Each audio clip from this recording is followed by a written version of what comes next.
ظہر کی نماز میں بھی 2 رکعت تحیۃ الوضو تحیۃ المسجد اذان کے بعد پڑھ لیا کرے. عصر کی نماز سے پہلے بھی اسی طرح، مغرب سے پہلے کوئی نفل نہیں ہوتی، عشاء سے پہلے بھی اسی طرح 2 رکعت. تو گویا ہر اذان کے بعد 2 رکعت نماز. ایک مرتبہ نبی اکرم صلی اللہ علیہ وسلم نے حضرت بلال رضی اللہ تعالیٰ عنہ سے کہا کہ میں جب معراج میں رب کے سامنے حاضر ہوا، آسمانوں کی سیر کر رہا تھا، تو میں نے تمہارے چلنے کی آواز میرے آگے آگے سنی.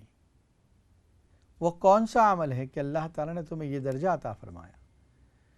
حضرت بلال رضی اللہ تعالیٰ عنہ نے کہا ویسے تو کوئی عمل مجھے یاد نہیں، لیکن ایک عمل میرا ضرور ہے جو میں یاد رکھتا ہوں کہ جب بھی میں اذان دیتا ہوں 2 رکعت نماز پڑھ لیتا ہوں، یا جب بھی میں وضو کرتا ہوں 2 رکعت نماز پڑھ لیتا ہوں.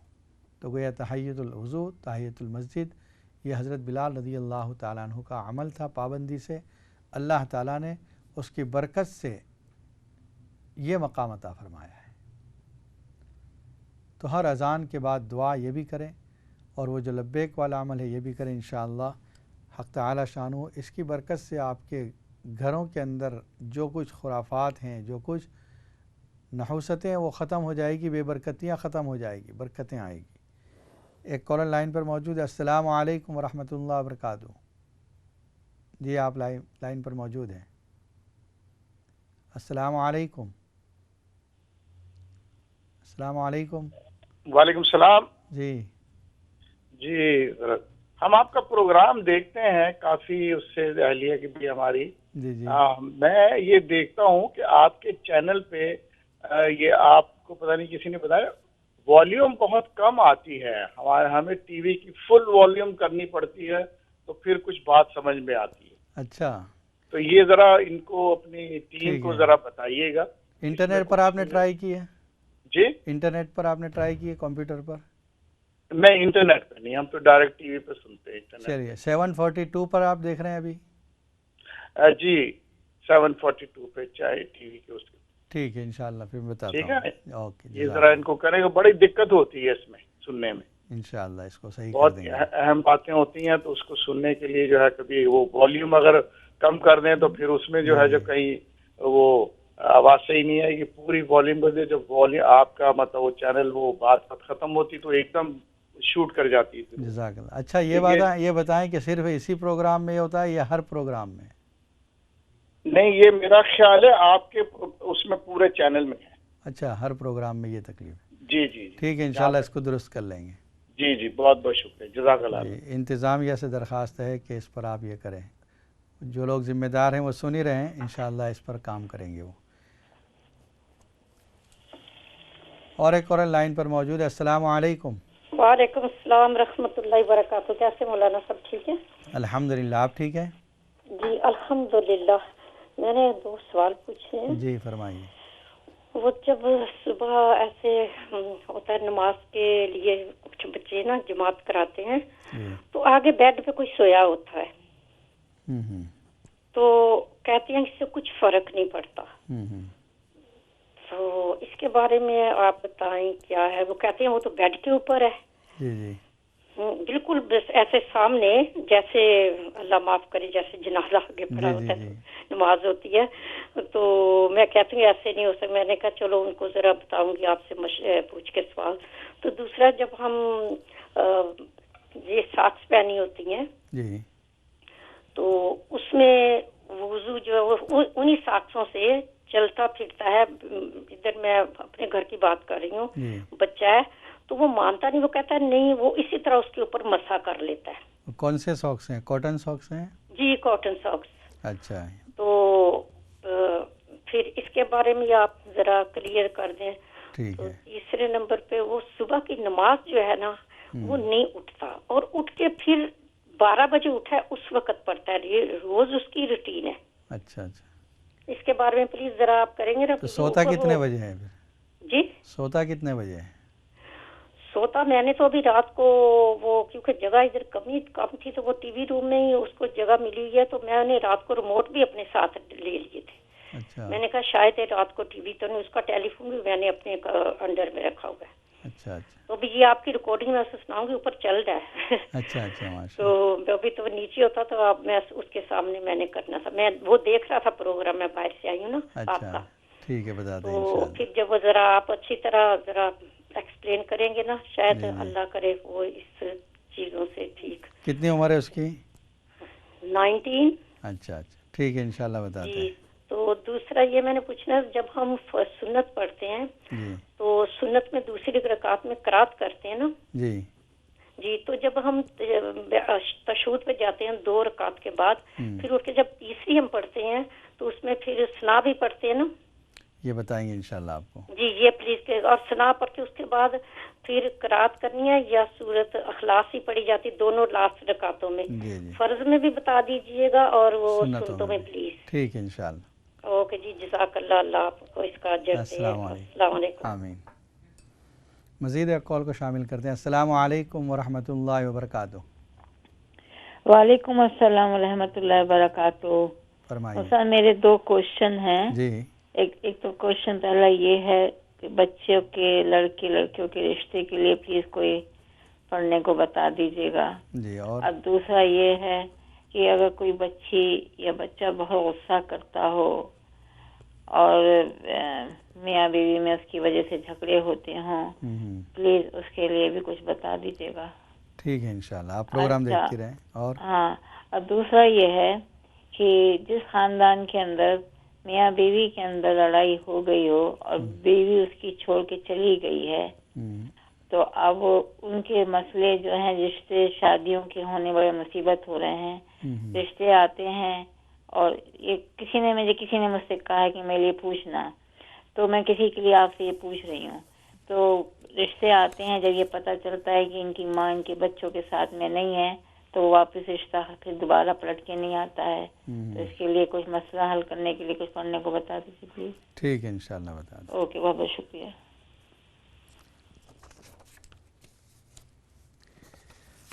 دیکھیے ہماری بہن کا یہ سوال تھا کہ فجر کی نماز یا کوئی نماز جب بھی گھر میں پڑھتے ہیں تو سامنے بیڈ ہے اور بیڈ پر کوئی لیٹا ہوا ہے، تو کیا اس سے نماز پر کوئی اثر پڑتا ہے؟ تو جواب یہ ہے کہ اس سے نماز پر کوئی اثر نہیں پڑتا. یعنی اگر آپ اپنی جماعت نماز پڑھ رہے ہیں اور سامنے کوئی بیڈ پر لیٹا ہوا ہے، کوئی حرج نہیں ہے. حدیث میں حضرت عائشہ صدیقہ رضی اللہ تعالیٰ عنہ فرماتی ہیں، نبی صلی اللہ علیہ وسلم بعض مرتبہ جب گھر میں نماز پڑھتے تھے رات کی، تہجد وغیرہ کی، تو میں لیٹی ہوئی ہوتی تھی. اور گھر اس زمانے میں بہت چھوٹے ہوا کرتے تھے، کمرے تنگ ہوا کرتے تھے. نبی صلی اللہ علیہ وسلم جب سجدے میں جانا چاہتے تھے تو ہاتھ سے ٹاپ کرتے تھے اور میں اپنے پیروں کو سمیٹ لیتی تھی، پھر آپ سجدہ کرتے تھے. جب سجدے کے بعد آپ کھڑے ہوتے تھے پھر میں اپنے پیر لمبے کر دیا کرتی تھی. اس سے معلوم ہوتا ہے کہ بالکل سامنے ہی نبی صلی اللہ علیہ وسلم کے حضرت عائشہ صدیقہ موجود ہیں. تو اس سے آپ کی جماعت پر کوئی اثر نہیں پڑتا، پڑھ سکتی ہیں نماز آپ. دوسرا جو مسئلہ آپ نے بچے کے بارے میں پوچھا ہے کہ کاٹن ساکس پر وہ مسح کر لیتا ہے. دیکھیے وہ ساکس جو واٹر پروف ہوتے ہیں، چاہے وہ لیدر ساکس ہوں یا سیل کے بنائے گئے ہوں سیل اسکن سے، اس پر تو آپ مسح کر سکتے ہیں. لیکن یہ جو نارملی ہم کپڑے کے کاٹن کے ساکس پہنتے ہیں، اس پر مسح نہیں ہوتا. اور جب مسح نہیں ہوگا تو وضو نہیں ہوا، جب وضو نہیں ہوا تو نماز نہیں ہوئی. اتنی محنت سے ہم نے نماز پڑھی، اس کے لیے وقت نکالا، قرات کی، سجدے میں گئے، رکوع میں گئے، اور نماز باقی رہ گئی ہمارے ذمے، اور وہ بھی نماز چھوڑنے کا گناہ ہو رہا ہے. تو بجائے اس کے کہ ہم کو ثواب ملتا، ایک فرض کو چھوڑنے کے گنہگار ہو رہے ہیں. اس لیے ایسے ساکس پر مسح نہیں کرنا چاہیے. اس پہ مسح نہیں ہوتا تو وضو نہیں ہوتا. اگر آپ کو مسح ہی کرنا ہے تو پھر لیدر ساکس پہنا کریں، اور اس سے آپ کا وضو بھی مکمل ہوگا. جب وضو مکمل ہوگا تو نماز بھی ادا ہوگی. اور اللہ نے آسانی دی ہے شریعت میں. ایک مرتبہ جب آپ نے وضو کر کے وہ ساکس پہنا ہے تو گھر میں رہتے ہوئے 24 گھنٹے آپ اسی پر مسح کرتے رہیں، ظہر میں، عصر میں، مغرب میں، عشاء میں. اور اگر مسافر ہیں 3 دن تک اس پر مسح کر سکتے ہیں. دوسرا جو آپ کا سوال تھا کہ فجر کی نماز میں کوتاہی کرتا ہے، دوپہر کے وقت اٹھتا ہے. میرے سوال کا مطلب یہ تھا کہ آپ سوتا کتنے بجے ہے؟ اگر وہ 12 بجے اٹھتا ہے، 2 بجے اٹھتا ہے، اگر وہ لیٹ سو رہا ہے، جو نماز کا وقت شروع ہو جاتا ہے فجر کا، تو نماز پڑھ کے سویا کرے. جیسے 1:30 پہ آج کل 1:30 بجے، بعض علاقوں میں 1:20 پہ فجر کا وقت ہو جاتا ہے، تو اس وقت فجر پڑھ کے سویا کرے. لیکن یہ دیکھے کب وقت شروع ہوتا ہے، بعض آگے چل کر پھر وقت چینج بھی ہوگا. اس سے کہیں کہ سورہ کہف کی آخری 2 آیتیں سونے سے پہلے پڑھ لیا کریں. سورہ کہف پارہ نمبر 15 سے شروع ہوتی ہے، ختم ہوتی ہے 16 میں. تو وہ جو آخری 2 آیتیں ہیں وہ پڑھ کر سوئے، اور یہ نیت کر کے سوئے کہ اللہ مجھے فجر کے لیے اٹھنا ہے. بس انشاءاللہ ان آیات کی برکت سے اس کی آنکھ کھل جائے گی. تھوڑا اپنی نفس پر مشقت کر کے، تکلیف کر کے، جیسے ہی آنکھ کھلے پھر اٹھ جائے. یعنی یہ گارنٹی تو ہے کہ آنکھ کھلے گی، اس کے بعد اٹھنا آپ کے اختیار میں رہتا ہے. تو کوشش کریں. فجر کی نماز کی بڑی اہمیت ہے. نبی اکرم صلی اللہ علیہ وسلم نے فرمایا، اگر ان 2 نمازوں کے بارے میں، ان کی اہمیت اور ان کی فضیلت کے بارے میں پتہ چل جائے تو لوگ گھسٹ کر مسجد میں آئیں گے. چل نہ سکیں گے تو گھسٹ کر بھی مسجد میں آئیں گے، عشاء کی نماز اور فجر کی نماز. دوسری حدیث میں یہ فرمایا کہ جس شخص نے عشاء کی نماز وقت پر جماعت کے ساتھ پڑھ لی، اس نے گویا آدھی رات عبادت کر لی. اتنا ثواب اللہ لکھ دیں گے کہ آدھی رات تک اس نے عبادت کی. اور پھر فجر کی نماز بھی پڑھ لی تو اللہ تعالیٰ باقی آدھی رات بھی عبادت میں لکھ دیں گے. گویا اس آدمی کو پوری رات عبادت کا ثواب ملے گا جس نے عشاء اور فجر کی نماز وقت پر پڑھی ہو. تو یہ تمام اعمال کے ہوتے ہوئے، اچھا جو لوگ چھوڑتے ہیں ان کے بارے میں کیا وعید ہے؟ فرمایا نبی اکرم صلی اللہ علیہ وسلم نے، منافقین پر سب سے بھاری نماز یہی 2 نمازیں ہیں، عشاء کی اور فجر کی نماز. یعنی ان کے دل میں ایمان نہیں ہے، وہ کفر چھپائے ہوئے ہیں، کلمہ پڑھتے ہیں ظاہر میں، نماز میں حاضری بھی دیتے ہیں، ظہر عصر مغرب میں حاضر ہوتے ہیں، لیکن فجر اور عشاء ان کے اوپر بڑی بھاری نماز ہے. کیونکہ اس زمانے میں ویسے بھی اندھیرا ہوتا تھا، وہ سوچتے تھے کون دیکھتا ہے، دن میں تو نظر آئے گا کون مسجد میں آیا کون نہیں آیا. اور یہ نماز مشقت والی ہے، تکلیف والی ہے، لیکن یہ نماز بڑی قیمتی بھی ہے. فجر کی نماز کی تو یہ اہمیت بھی ہے کہ اس میں 2 ڈیوٹی والے فرشتے حاضر ہوتے ہیں. جو رات کی ڈیوٹی والے وہ موجود ہوتے ہیں اور دن کی ڈیوٹی والے آ چکے ہوتے ہیں فجر سے پہلے. تو فجر کی نماز میں ڈبل فرشتے موجود ہوتے ہیں. کوشش کریں حق تعالی شان ہو آپ کو ہمت اور طاقت بھی عطا فرمائے اور آپ کو 5 وقتہ نماز کی پابندی عطا فرمائے. ایک کورن لائن پر موجود ہے. السلام علیکم ورحمۃ اللہ وبرکاتہ. وعلیکم السلام ورحمۃ اللہ وبرکاتہ. مفتی صاحب کیا حال ہے؟ الحمدللہ. آپ کیسے ہیں؟ مفتی صاحب طاہر زمان بول رہے ہیں علی فیکس تو. جی فرمائیے. آپ کے پیچھے جمعہ بھی پڑھتے رہے ہیں ہم. جی ماشاء اللہ. کل آپ کا پروگرام کام پر چھٹی تھی، کام پر نہیں تھا، تو میں نے آپ کا پروگرام پورا آرام سے گھر میں بیٹھ کر سنا تھا ماشاء اللہ، اور بہت مزہ آیا تھا. جی. اور رات کو میں نے خواب دیکھی ہے. خواب کا جو تعلق ہے وہ وینسڈے کو ہے. کل وینسڈے تھا اس لیے آپ نے وہ پروگرام دیکھا ہے. انشاءاللہ پھر وینسڈے کو آپ فون کریں گے تو خواب کی تعبیر بتائی جائے گی. اور ایک مسئلہ ہماری بہن نے یہ پوچھا تھا کہ سنت جب پڑھتے ہیں تو 2 رکعت پر بیٹھ جاتے ہیں، اس میں اتحیات پڑھتے ہیں، تیسری رکعت پہ جب کھڑے ہوتے ہیں تو ثنا اور بسم اللہ اعوذ باللہ یہ پڑھتے ہیں. دیکھیے اس میں 2 قسم کی نماز ہے، ایک فرض اور سنت. سنت میں جو نماز ظہر کی نماز ہے سنت مؤکدہ کہلاتی ہے، تو یہ فرض ہی کی طرح ہے. صرف یہ کہ سنت کی 4 رکعت میں قرأت کریں گے، الحمد کے بعد سورت پڑھیں گے آپ، لیکن فرض کی 2 رکعت میں قرأت کریں گے.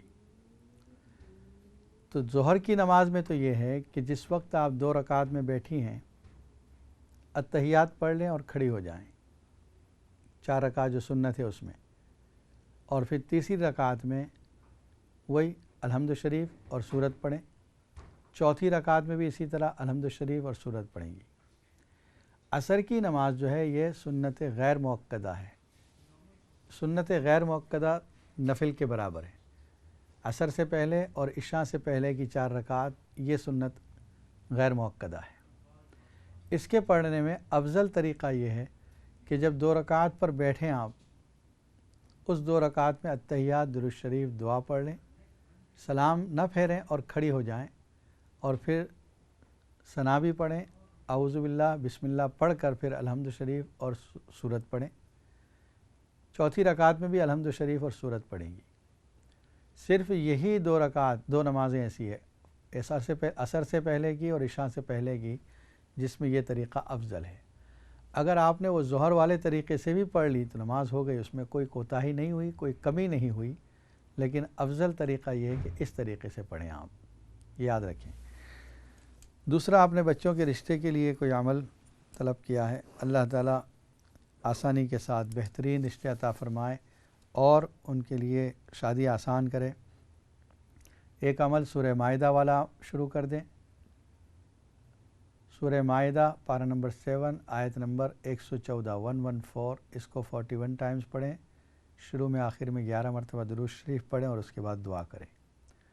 اور بچے خود بھی اور آپ خود بھی سورہ ممتحنہ روزانہ 1 مرتبہ ضرور پڑھیں۔ ممتحنہ پارہ نمبر 28 کی 3rd صورت ہے، 28ویں پارے کی 3ری صورت ہے، اس کو آپ روزانہ پڑھیں اور اس کے بعد دعا کریں۔ غصے کے بارے میں آپ نے پوچھا ہے کہ غصہ بہت کرتی ہے بچے بھی اور میاں بیوی بھی۔ کھانے پر بسم اللہ الرحمن الرحیم یہ 11 مرتبہ پڑھ کر جب کھانا تیار ہو گیا ہے، چاہے کچھ بھی کھانا ہے، روٹی ہے، سالن ہے، چاول ہے، اس پر دم کر دیں، تو جو اس کو کھائے گا انشاءاللہ اس کا دل نرم اور رحم دل ہو جائے گا، وہ یعنی اس کا غصہ کم ہو جائے گا۔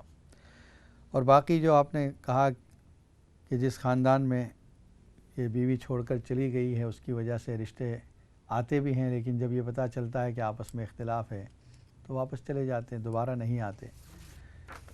یقیناً یہ مسئلہ بڑا ہے۔ ماں باپ کے اس اختلاف کا اثر اور اس کی سزا گویا اولاد کو بھگتنا پڑ رہی ہے۔ ماں باپ اپنی انا کے اندر، اپنی ایگو کے اندر اولاد کا نقصان کر رہے ہیں۔ صرف یہی نہیں کہ رشتے میں اور بھی بہت کچھ اثر ہوتا ہے۔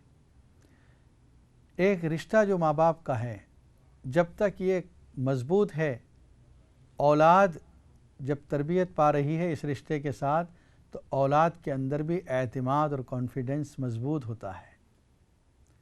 اور جس خاندان میں میاں بیوی کے درمیان اختلاف ہے، آپ نے تو یہ کہا بیوی چھوڑ کر چلی گئی ہے، بیوی چھوڑ کر نہ گئی ہو اور اختلاف نظر آئے اولاد کو، ماں باپ جھگڑتے ہوں، اس کا بھی اثر یہ ہوتا ہے کہ بچے کے اندر اعتماد کی کمی ہوتی ہے۔